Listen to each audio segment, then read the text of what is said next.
চমু বাণিজ্যিক বিৰতিৰ পাছত মৰ্নিং লাইভ অনুষ্ঠানৰ এটি বিশেষ শিতান জ্যোতিষশাস্ত্ৰৰ শিতান্তিৰ মাজলৈ মই অনিন্দিতা হৈকে সকলোকে স্বাগতম জনাইছোঁ। প্ৰতিদিনৰ দৰে আজিও আমাৰ সৈতে উপস্থিত আছে জ্যোতিষশাস্ত্ৰবিদ কিৰয়ং ডাঙৰীয়া। দাদা আপোনাক স্বাগতম জনাইছোঁ আমাৰ অনুষ্ঠানৰ মাজলৈ। ধন্যবাদ, নমস্কাৰ। ৰাশিফললৈ যোৱাৰ পূৰ্বে আজিও আমাৰ অনুষ্ঠানৰ আৰম্ভণি গ্ৰহগতি আৰু যাত্ৰা সন্দৰ্ভতে কৰি লওঁ। হয়, আজিৰ গ্ৰহগতিসমূহ এনেধৰণৰ। আজি বৃহস্পতি বৃষ ৰাশিত, মংগল বহি আছে কৰ্কট ৰাশিত নিচস্থ হৈ আছে, কেতু আজি কন্যা ৰাশিত বহি আছে। আজি চন্দ্ৰ আৰু লগ্ন তোলা, দিনটোত ৰবি বুধ মেষ ৰাশিত বহি আছে। আজি শুক্ৰ শনি আৰু ৰাহু মীন ৰাশিত বহি আছে। আজি 11 মে তিথি শুক্লা চতুৰ্দশী, বেতিপা যুগ, তুলা ৰাশি, বৈশ্যবৰ্ণ, ছাতি নক্ষত্ৰ, দেৱগণ, যাত্ৰা কিন্তু নাই। আজিৰ দিনটোত শুভ কৰ্ম নাই। দিনটোত মাছ মাংস কণী আদি খোৱা নিষেধ, প্ৰায়শ্চিত্ত কৰা নিষেধ। এতিয়া আহিছোঁ দিনটোৰ ৰাশিফললৈ। প্ৰথমতে মেষ ৰাশিৰ ফলাফল এৰিছ। দুখন টেৰট কাৰ্ড ল'লোঁ, পেণ্টাকলছ এণ্ড ওৱান্স। এই দুখন কাৰ্ড মতে আজি চলা ফুৰাৰ ক্ষেত্ৰত সাৱধানতা থাকিব লাগিব। বিদ্যাৰ্থীসকলৰ বাবে দিনটো শুভকাৰক হ'ব। কৰ্মৰ ক্ষেত্ৰত পদোন্নতি, প্ৰেমত শুভ ফল। ৰেড কালাৰ লাকি, য়েলো কালাৰ আনলাকি। এতিয়া আহিছোঁ কাপছ এণ্ড কিং অফ শ্ব'পছ, টৰাছ বৃষ ৰাশি। আজি যাত্ৰা নকৰাই ভাল হ'ব। যাত্ৰা কৰিলে কিন্তু অতি সাৱধান হওক। কৰ্মৰ ক্ষেত্ৰত সহকৰ্মীৰ লগত মতভেদ হ'ব পাৰে, সাৱধান হওক। বিদ্যাৰ্থীসকলে অধিক মনোযোগ দিব লাগিব। তাৰমানে আজি পঢ়া পাতি মনত কম থাকিব, গতিকে মনোযোগ বৃদ্ধি কৰক, প্ৰেমত সাৱধান হওক। বৃষ ৰাশিৰ জাতক জাতিকাসকলে আজিৰ দিনটোত দুখীয়া ল'ৰা ছোৱালীক কিতাপ পত্ৰ দান কৰক, ভাল হ'ব। গ্ৰীণ কালাৰ লাকি, ব্লেক কালাৰ আনলাকি। মিথুন ৰাশি Gemini, once and knight of once. আজি ব্যৱসায় বাণিজ্যত উন্নতি বৃদ্ধিৰ যুগ। বন্ধুবৰ্গৰ পৰা সহায় সহানুভূতি লাভ, মানসিক শান্তি বজাই থাকিব, প্ৰেমত উৎসাহ। লাকি কালাৰ হ'ব ব্লু কালাৰ, আনলাকি কালাৰ হ'ব পাৰ্পল কালাৰ। এতিয়া আহিছোঁ কৰ্কট ৰাশিলৈ, কেঞ্চাৰ, পেণ্টাকলছ এণ্ড শ্ব'পছ। এই দুখন কাৰ্ড মতে আজি মনৰ ইচ্ছা পূৰ্ণ হোৱাৰ যুগ। বিদ্যাৰ্থীসকলে যত্ন কৰা উচিত হ'ব। ব্যৱসায় বাণিজ্যত অভিনেতাসকলৰ বাবে শুভ, ব্যৱসায়ীসকলৰ বাবে শুভ। প্ৰেমত সন্দেহ থাকিব, শৰীৰ শুভ। আজি কৰ্কট ৰাশিৰ জাতক জাতিকাসকলে এটা পিংক কালাৰৰ ৰুমাল নিজৰ লগত ৰাখক। নিজৰ লাকি কালাৰ হ'ব পিংক, আনলাকি কালাৰ হ'ব মেৰুণ কালাৰ। হয়, এই মুহূৰ্তত এখন পত্ৰ হাতত তুলি ল'ব বিচাৰিছোঁ। পত্ৰখনত এজনে আপোনাৰ পৰা জানিব বিচাৰিছে, যিহেতু 12 মে'ত বুদ্ধ পূৰ্ণিমা, গতিকে বুদ্ধ পূৰ্ণিমাৰ বিষয়ে দুআষাৰমান ক'ব দিছে। হয়, 12 মে বুদ্ধ পূৰ্ণিমা আমি সকলোৱে জানো। কেতিয়াবা ডেটটো অকণমান ইফাল সিফাল হয় দিয়ক। এই দিনটোতে বুদ্ধদেৱে জন্মগ্ৰহণ কৰিছিলে আৰু তেওঁৰ বুদ্ধিত্ব বা সিদ্ধি লাভ হৈছিলে। তেখেতে নিৰ্মাণ লাভো কৰিছিলে। আৰু বুদ্ধ পূৰ্ণিমাৰ দিনা শুদ্ধ নিৰামিষ আহাৰ গ্ৰহণ কৰিব লাগে। এইদিনাখন ভিকাৰীক দান দক্ষিণা কৰিব লাগে। বিশেষকৈ খাদ্য দান কৰিলে অতি ভাল। আৰু বিশ্বাস মতে বুদ্ধ পূৰ্ণিমাৰ দিনাই দেৱী লক্ষ্মীয়ে কিন্তু সমুদ্ৰ মন্থনৰ পৰা আগমন কৰিছিলে। গতিকে এইদিনাখন লক্ষ্মীৰ পূজা পাতল কৰিলে দেৱী লক্ষ্মী আশীৰ্বাদ দিয়ে। স্কন্দ পুৰাণ অনুসৰি মহাত্মা বুদ্ধক বিষ্ণুৰ অৱতাৰ বুলি কোৱা হৈছে।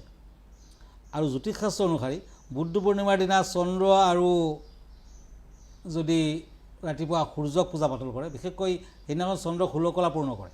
গতিকে ৰাতি আপুনি যদি চন্দ্ৰক অৰ্ঘ্য দিয়ে, ৰাতি যদি বগা মিঠাই, পায়স, পানী আদি দি পেলাই চন্দ্ৰক অৰ্ঘ্য দিয়ে, তেতিয়া অতি ভাল। সেইদিনাখন দান কৰিলে পুণ্য লাভ হয়।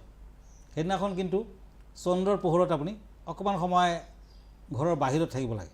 বুদ্ধ পূৰ্ণিমাৰ দিনা ব্যক্তিয়ে বগা পোছাক পিন্ধিলে বিশেষ ভাল। আৰু এইদিনাখন পূজা কৰিলে অকাল মৃত্যুৰ ভয়ৰ পৰা মুক্তি পোৱা যায়। বুদ্ধ পূৰ্ণিমাৰ দিনা পূৰ্ণিমাত বিশেষকৈ ভগৱান বিষ্ণু প্ৰকট হয়। গতিকে বিষ্ণুৰ ওচৰত, দেৱী লক্ষ্মীৰ ওচৰতো ঘিউ চাকি আগবঢ়াব লাগে। তেতিয়া লক্ষ্মী আৰু নাৰায়ণৰ আশীৰ্বাদ লাভ কৰিব পাৰিব। ধন্যবাদ। হয় দাদা, আমি পৰৱৰ্তী ৰাশিফলৰ মাজলৈ আগবাঢ়োঁ। হয়, এতিয়া মই দুখন কাৰ্ড লৈছোঁ, পেণ্টাকলছ এণ্ড ওৱান্স। এই দুখন কাৰ্ড হ'ল সিংহ ৰাশিসকলৰ বাবে লিঅ'। আজি সামাজিক কামত ব্যস্ততা বৃদ্ধি দেখা যায়। চাকৰিৰ ক্ষেত্ৰত অশান্তি। আজি ব্যৱসায় বাণিজ্যত নতুন কামৰ আৰম্ভণি কৰিব পাৰে। শৰীৰ মধ্যম, প্ৰেমত শুভ ফল। য়েলো কালাৰ লাকি, গ্ৰীণ কালাৰ আনলাকি। এতিয়া আহিছোঁ কাপছ এণ্ড শ্ব'পছ, কন্যা ৰাশি। আজি ব্যৱসায় বাণিজ্যৰ ক্ষেত্ৰত কিছু জটিলতা থাকিব। আজিৰ দিনটোত খৰচাৰ মাত্ৰা বৃদ্ধি পাব। বিদ্যাত উন্নতি হ'ব। দিনটোত মানসিক কষ্টত ভুগিব লাগিব। গতিকে সাৱধান হ'লে ভাল। আৰু প্ৰেমত কিন্তু বিয়া বাৰুৰ যুগ, প্ৰেমৰ ক্ষেত্ৰত আকৌ শুভ। কিন্তু কন্যা ৰাশিৰ জাতক জাতিকাসকলে আজিৰ দিনটোত পাৰিলে দুখীয়া লোকক কাপোৰ কানি দক্ষিণা আদি দান কৰক, শুভ ফল পাব। হোৱাইট কালাৰ লাকি, ব্লু কালাৰ আনলাকি। এতিয়া তুলা ৰাশি পেণ্টাকলছ এণ্ড পেণ্টাকলছ। লিব্ৰা, আজি বিয়া বাৰুৰ ক্ষেত্ৰত আগবাঢ়িব পাৰে, শুভ কৰ্ম কৰিলে ভাল ফল আহিব, ভ্ৰমণত শুভ, শৰীৰ মধ্যম, আজি প্ৰেমত কষ্ট আছে। Golden colour lucky, pink colour unlucky. এতিয়া আহক বৃশ্চিক ৰাশিলৈ Scorpio', cups and knight of swords. এই দুখন কাৰ্ড মতে আজি সন্তান আৰু পিতৃৰ স্বাস্থ্যক লৈ চিন্তিত হ'ব, চাকৰি বাকৰিৰ ক্ষেত্ৰত আগবাঢ়িব পাৰে, ঘৰুৱা দিশত কিছু চিন্তা থাকিব, প্ৰেমত আনন্দ লাভ। আজিৰ দিনটোত বৃশ্চিক ৰাশিৰ জাতক জাতিকাসকলে পাৰিলে এটি শংখ দেৱী লক্ষ্মীৰ ওচৰত ৰাখি থওক, দেৱী লক্ষ্মীৰ পূজা পাতল কৰক, ভাল হ'ব। মেৰুণ কালাৰ লাকি, চিলভাৰ কালাৰ আনলাকি। হয় দাদা, আমি পৰৱৰ্তী 4টা ৰাশিফললৈ যোৱাৰ পূৰ্বে জানিব বিচাৰিম আজি বিষয় কেনেধৰণৰ আছে আমাৰ দৰ্শকসকলৰ বাবে। হয়, আজি বৰ এটা ইম্পৰ্টেণ্ট বিষয়, সেয়া হ'ল ভগৱান বিষ্ণুৰ সুদৰ্শন চক্ৰ। আমি সকলোৱে জানো বিষ্ণুৰ সুদৰ্শন চক্ৰৰ বিষয়ে। সুদৰ্শন চক্ৰ হৈছে ভগৱান বিষ্ণুৰ এক পবিত্ৰ অস্ত্ৰ, এখন চক্ৰাকাৰ অস্ত্ৰ যাৰ 108টা ধাৰ থাকে, 108টা দিশত ধাৰ থাকে, আৰু এই চক্ৰটো ধ্বংস, সুৰক্ষা আৰু ন্যায়ৰ প্ৰতীক। বিষ্ণুৰ এই চক্ৰ ব্যৱহাৰ অসুৰক, দুষ্ট দমনক, অধৰ্মক বিনাশ কৰাৰ বাবে হৈছিল। সুদৰ্শন শব্দৰ অৰ্থ হ'ল সুন্দৰ দৰ্শন বা উজ্জ্বল দৃশ্য। এই চক্ৰটোৱে সময় আৰু বিশ্বৰ নিয়ন্ত্ৰণৰ প্ৰতিনিধিত্ব কৰে। সুদৰ্শন চক্ৰক নিৰ্বিচাৰ ন্যায় আৰু কৰ্তব্যৰ সূচক বুলি ধৰা হয়। চক্ৰটো ভগৱানৰ আঙুলিৰে ঘূৰি নিজ গতি কৰে, যাক বাধা দিয়া প্ৰায় অসম্ভৱ। সুদৰ্শন চক্ৰক শিৱই বিষ্ণুক প্ৰদান কৰিছিলে বুলি বিশ্বাস কৰা হয়। সুদৰ্শন চক্ৰই দেৱতা আৰু ধৰ্মক ৰক্ষা কৰে। মহাভাৰত আৰু অন্য পৌৰাণিক কাহিনীত ইয়াৰ ব্যৱহাৰ বহু উদাহৰণ আছে। ই আধ্যাত্মিকভাৱে মন আৰু লগত নিজৰ দেখা গতিক নিয়ন্ত্ৰণ কৰে। সুদৰ্শন চক্ৰৰ ধাৰে কাম, ক্ৰোধ, মোহ আদি বাসনাক কাটি পেলায়। বাস্তুমতে সুদৰ্শন চক্ৰৰ চিহ্ন ধৰ্মীয় সুৰক্ষাৰ বাবে ঘৰটো ৰাখিব পৰা যায়। সেয়ে সুদৰ্শন চক্ৰ হৈছে বিষ্ণুৰ জ্ঞান, শক্তি আৰু ন্যায়ৰ সঁজুলি। গতিকে সুদৰ্শন চক্ৰৰ এখন ফটো যদি আপুনি পূজা ৰুমত থাপনাৰ ওচৰত ৰাখি থয় আৰু সদায় ধূপ চাকি দেখুৱায়, তেতিয়া কিন্তু আপুনি শান্তি লৈ আহিব। হয়, আমি পৰৱৰ্তী ৰাশিফলৰ মাজলৈ আগবাঢ়ো। হয়, কাপছ এণ্ড দ্য ষ্টাৰ, ধনুৰাশি, চেট্ৰিয়াছ। আজি বিভিন্ন ক্ষেত্ৰত সুযোগ আহিব, সুবিধা আহিব। বিদ্যাৰ্থীসকলে যত্ন কৰিলে ভাল ফল পাব। আজি ব্যৱসায় বাণিজ্যত কিছু বাধা আছে, প্ৰেমত বাধা আছে। আজি ধনুৰাশিৰ জাতক জাতিকাসকলে তুলসীৰ তলত ফল মূল আগবঢ়াওক, ঘিউৰ চাকি দিয়ক, ভাল হ'ব। গ্ৰে কালাৰ লাকি, হোৱাইট কালাৰ আনলাকি। মকৰ ৰাশি, কেপ্ৰিকৰ্ণ, কাপছ এণ্ড ওৱান্স। আজি ঘৰত আলহীৰ আগমন, মন আনন্দিত হ'ব। যান বাহন ক্ৰয় কৰাৰ যুগ, ব্যৱসায় বাণিজ্যত মধ্যম ফল, বিদ্যাত বাধা আছে, প্ৰেমত মতবিৰোধ দেখা যায়। ব্লেক কালাৰ লাকি, ৰেড কালাৰ আনলাকি। এতিয়া আহক পেণ্টাকলছ এণ্ড কাপছ, কুম্ভ ৰাশিসকলৰ বাবে একুৰিয়াছ। আজি যান বাহন ক্ৰয় কৰিব পাৰে, অৱশ্যে যান বাহন চলোৱাৰ ক্ষেত্ৰত সাৱধান হওক। দূৰ ভ্ৰমণৰ যুগ, নতুন কৰ্মত হাত দিব পাৰিব, বিদ্যাত মধ্যম ফল, প্ৰেমত সাৱধান হওক।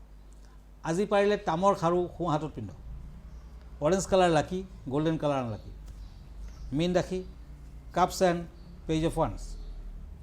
এই দুখন কাৰ্ড মতে আজি পিতৃৰ শৰীৰৰ প্ৰতি চিন্তা থাকিব, দাম্পত্য জীৱনত শান্তি বজাই থাকিব, বিদ্যাৰ্থীসকলে ভবামতে ফল নাপায়, প্ৰেমত মধ্যম ফল। পাৰ্পল কালাৰ লাকি, গ্ৰে কালাৰ আনলাকি।